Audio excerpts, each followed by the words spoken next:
probably miss a couple things. So first things first. The race. So we have Charles, Oscar, and then Lando. And first corner, basically, Lando ends up like, I think he ends up like 5th or something, and I'm just like, oh, there goes the race win, because I am a Lando fan. But today I was actually a Charles fan. I really wanted him to win. You know, I think he hasn't won like all season, so I'm like, please win. So Lando ends up dropping to like 5th, and so basically, I feel like for the majority of the race, we really like focused on like the top 4 probably. So we have like the Oscar and Charles battle. You know, they both of them bid to try and like, you know, like cover the other person off, and whatchamacallit, like they're both bidding, blah blah blah blah blah. And this is where like it gets really like, I guess, interesting when it comes to papaya. Right, so Charles and Oscar are obviously trying to cover each other off, so they're reacting to each other, if that makes sense. So Charles comes into the pit. No, Oscar pits first, and then Ferrari responds, and then they pit Charles, and so you know, everything like that. And then I feel like I'm like not even saying anything correctly, but when that happened, they kind of introduced Lando the idea of a one-stop strategy, because in Hungary, the usual like strategy is two-stop. So they're like, hey, how do you feel about a one-stop strategy to like basically like 40 laps on hard tires? And he's like, sure, why not? And obviously it ended up working for him because he won the race. But like obviously the chatter online after was very interesting, because they were like, oh, they gave Lando the preferred strategy, blah, blah, blah, blah, blah. I'm like, but the way that I see it is like, no. I think Lando got lucky, to be honest. I think if Lando would not have fallen, like if you didn't make that mistake in the first corner, dropping 5th, he would not have won, because like, if we really think about it, Lando was racing by himself. Like Oscar and Charles were racing for like with each other. They were reacting to each other's like moves and stuff. So since Lando was already 5th, McLaren is like, okay, why not give him obviously a different strategy, like something different that will help him win. And it obviously worked, right? Like I said, Charles and Oscar were reacting to each other. Like there was also a point where like McLaren ended up like baiting Ferrari, which pissed me off, where McLaren was like, okay, Oscar, come into the pits, and then Ferrari heard that and they called Charles in, and then that just flipped the, you know, the race was just like done at that point for Charles. And then Charles's like weekend was so, I don't know, I was really excited on Saturday because he got pole position, and I was like, oh my god, this is our time. And when he kept the first place after the first corner, I was really excited as well. And then Ferrari like completely flipped it, which is so annoying. And like the worst of all is like, he didn't even end on the podium. He ended 4th place, which is just like so upsetting to me, honestly. And there was even like a radio message, if you guys want to go see like the highlights, where literally the radio message is like the longest radio message I think I've ever seen. Because you know, in F1 they broadcast some of the radio messages that the drivers have with the race engineers.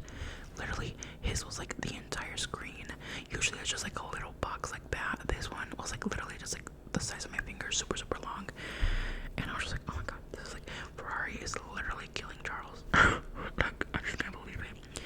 So that happened, and then I think Charles ended up getting a penalty as well, because towards the end of the race he was racing against George, and Charles was moving a lot, I think moving under braking, which is not allowed, it's against the rules. So yeah, I think there's only 9 points between Lando and Oscar now for the championship. Let's talk about, oh my god, the Astons. So the Astons were the reason that I got super excited during qualifying. I'm going all over the place, so I'm sorry if I missed anything. During quali, these guys ended up qualifying 5th and 6th. I was watching it and I was like, oh my god. I was like, oh my god, I can't believe it. Like, that's insane. The Astons were on crack. And they did a fabulous job. They ended, so Fernando Alonso ended 5th, and then Lance Stroll ended 7th. Like, that to me is like, I love it. I love it. I love that kind of stuff. I love when like a team on a random weekend decides that they want to be amazing. So that happened with the Astons, and then Lewis. Let's talk about Lewis Hamilton. So, I believe Lewis ended up qualifying 12th. Now, if you're on social media like I am, you probably saw an interview that he did after qualifying. Basically, he was saying that he was useless, and that something wasn't wrong with the car, but something was wrong with him, because the second car, aka Charles, got pole position and Lewis is starting 12th. I saw that and I just felt like so bad, because Ferrari has like killed our man's spirit with not even within a year. It's been like a couple of months, 6 months, 7 months, and like he's already done. And I don't know, I think it's sad, because he's just saying like these these bad things about himself that I don't understand.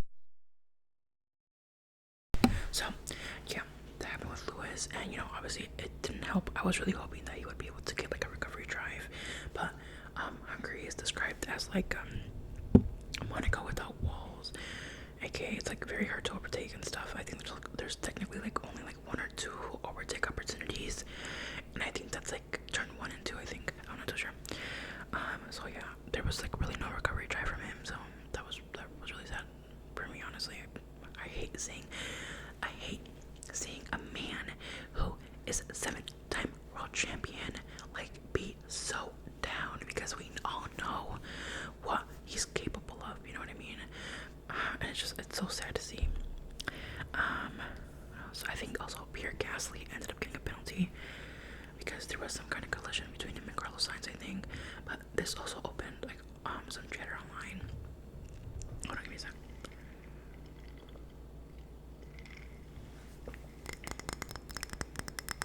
This is just agua de Jamaica. My mom makes it. Sometimes when I drink it from a straw, I like to pretend like I'm on like that one scene in Twilight where like Bella drinks from the cup that's like with blood, and then she drinks it, and then anyways, if you guys know what I'm talking about, you guys know what I mean. But anyways, so there was some chatter online about some of like the race like camera directing, because I also agree. I feel like a lot of the times, like during the race, we focus, especially this year. Last year, like with, let's take Max for example. Whenever Max was leading, we would never see him during the race, like at all. We would be focusing on like during the midfield, like back, like which was like understandable. But like now, I feel like we only ever really focus on like the top 4 cars, and so apparently, I'm not sure if this is true because I actually haven't seen it. But apparently Pierre and Carlos, like there was some kind of collision, and it wasn't talked about in the broadcast, and I haven't seen any real footage of it, to be honest. And yeah, so people are just like a little upset because they feel like the race, like the camera directing this year has just not been it. And I agree with the graphics. I don't know if this is just a me problem or if anybody else has been noticing it. I have F1 TV, by the way. I feel like the graphics are so like, they piss me off sometimes, because sometimes the whole column of like the times, where the positions are, sometimes they'll just disappear. Like sometimes it's just on top, like the amount of laps, and then the whole entire list of names is gone. And I hate that. I need to know like everything, right? I need to like, it makes the race more entertaining for me. And sometimes they'll show the list, but they only have like the leader timings, which to be honest, the leader timings are completely useless. So if you don't know, there's leader and there's interval. Leader is basically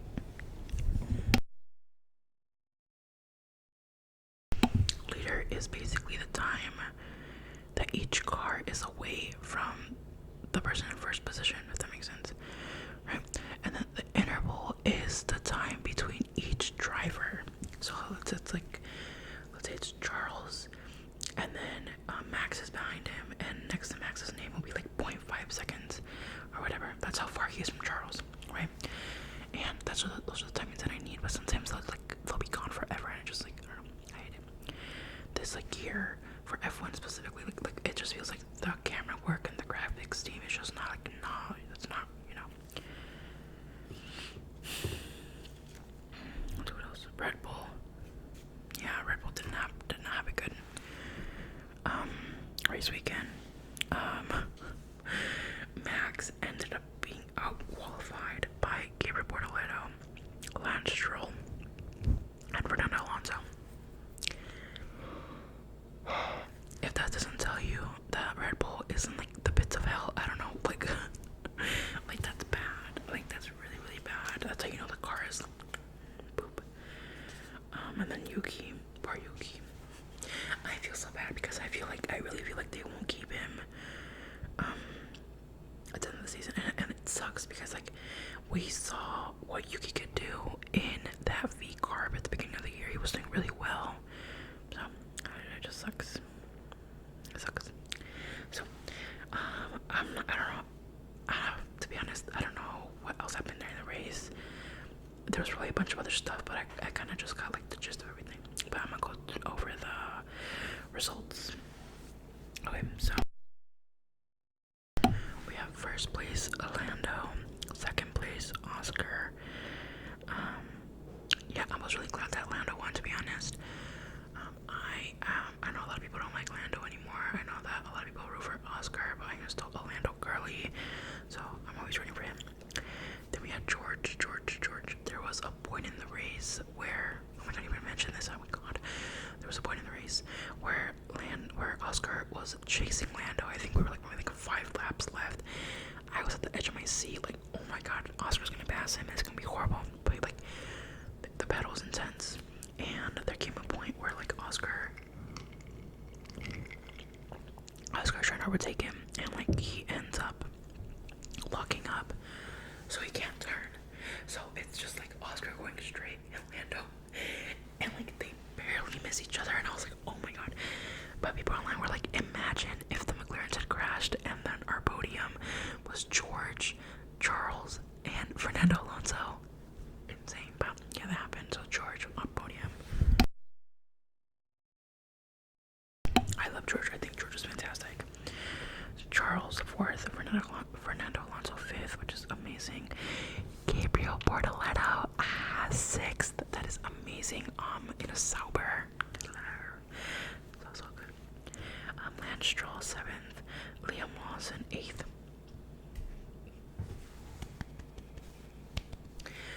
You guys know I am not a Liam Lawson fan.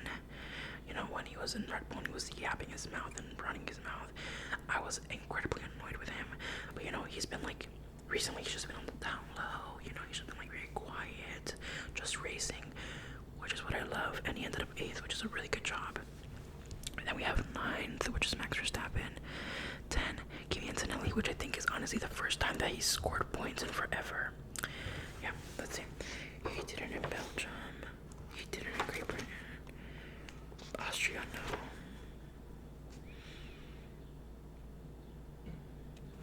The last time that he scored points was in Canada.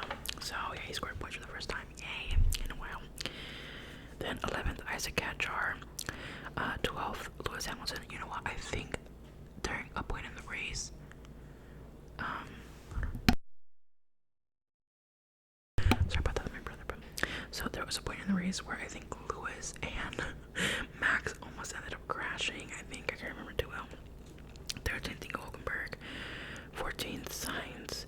15th, Alex Albon. 16th, Esteban Ocon. 17th, Yuki. 18th, Franco Colapinto. 19th, Pierre Gasly, and then 20th, Oliver Bearman with a DNF. I don't really know what happened to Oliver. What is it, Oliver or Ollie? I don't know, but Ollie, and he just ended up DNFing. I don't know why. I think there was something wrong with the car. I don't know. also drive of the day was Gabriel Bortoletto, and then the fastest lap went to George Russell.